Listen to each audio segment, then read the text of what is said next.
In this video, I'm doing a direct review of the Maxshine foam cannon and a follow-up to the video I posted really recently just to show you guys how much this actually does produce a lot of foam. What's going on, and welcome back to the Wilson Auto Detailing community. If you are new here and you love everything auto detailing, then consider subscribing. So, I recently posted a video comparing the Maxshine foam cannon to the McKillen's foam cannon. The McKillen's foam cannon was a little disappointing. Maybe it broke, I'm not really sure exactly, but just did not produce a lot of foam.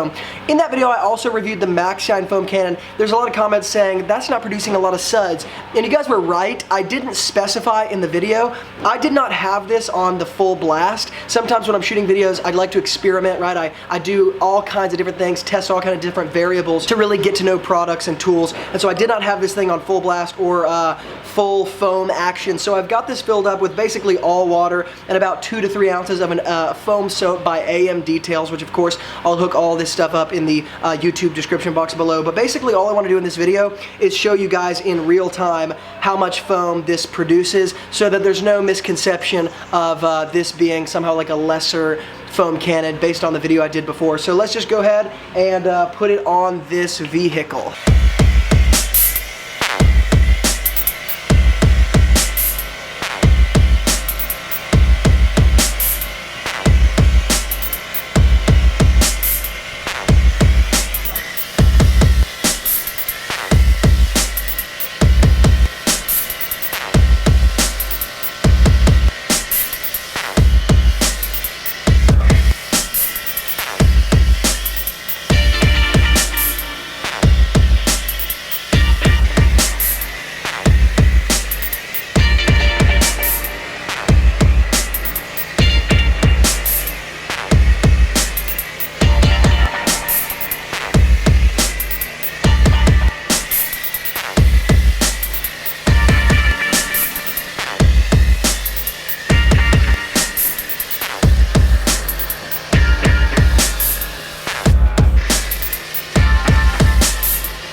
One quick note, guys, just as I'm doing this real fast, again, this soap by AM Details is a particular foam soap that is not, what would I say? I always say it caters to higher end vehicles. So you see how it lays flat on the surface. So one just variable to note here, apart from the foam cannon, is the soap itself.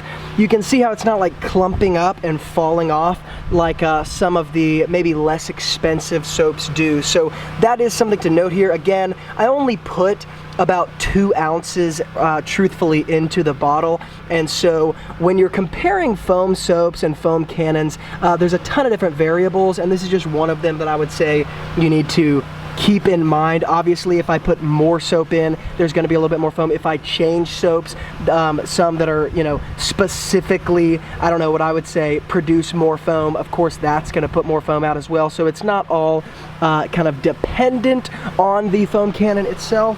So that's just, I don't know, quick note, just wanted to put that in there.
So what I want to show here one more time is just the fact, it's important to understand the difference between a soap that's not sudsy or not foamy, quote unquote, and then a soap that lays flat on the paint because of the way it's designed, okay? So hopefully you guys can see these suds moving off the paint. They're all connected. They don't break up into clumps and fall down.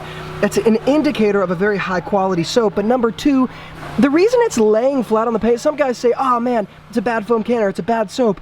No, that's not true. Just because the foam is not, coming off of the paint, meaning, quote unquote being thick, that's not, an indicator of more cleaning or anything like that. The fact that this soap is laying flat on the paint is an indication of it being really a higher quality soap. And so I hope that's being illustrated here. That's kind of one of my points here, is to show, no, it's not the thickest, meaning the most raised off the paint soap that exists. I could put, Meguiar's Gold Class shampoo or something in there that would produce maybe a little bit more what you would say raised foam, thick soap, thick foam. But again, because of the soap I'm using here, that's why this is laying flatter. So the fact that it lays flat and falls off, again, it's not because the orifice or anything needs to be changed in the foam cannon or you need to use a different foam cannon. It's, again, the nature of the soap itself, okay? So I'm gonna keep going around just to continue showing you a little bit.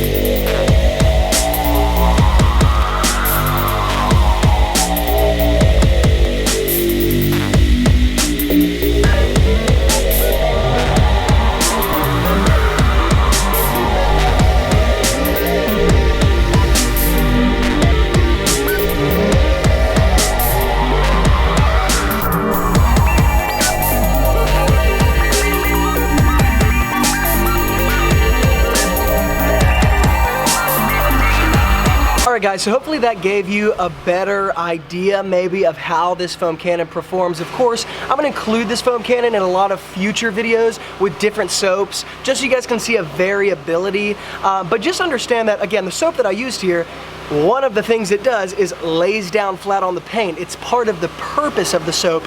So it's a bit of a misnomer to say that somehow the foam cannon doesn't work well or doesn't produce enough suds. More is not always better, right? More suds is not always better. In a lot of ways, this soap is much more high quality, much more effective than something like Meguiar's Gold Class, even though the other one might produce more suds. So it's not necessarily a foam cannon issue, it's a variable of the soap you choose, right? So I did that on purpose, but hopefully this video maybe cleared that up. And of course I wanted to review the Maxshine foam cannon directly anyways, but hopefully that shows you guys, even from the last video, it produces tons of suds. Again, the variable in most cases is going to be the soap you choose, but it's a fantastic foam cannon at a very, very good price, $30. I use it all the time on my maintenance vehicles. So anyway, definitely check out more videos to come on different soaps. But if you like this video, hit the thumbs up button. If you want to get this foam cannon, I'm going to hook it up, an Amazon link in the YouTube description box below with the soap from AM Details that I used below here. And of course, if you're new to the Wilson Auto Detailing community and you like everything auto detailing, then consider hitting the subscribe button. And as always, from Luke here at Wilson Auto Detailing, keep working hard, and I'll see you guys in the next video.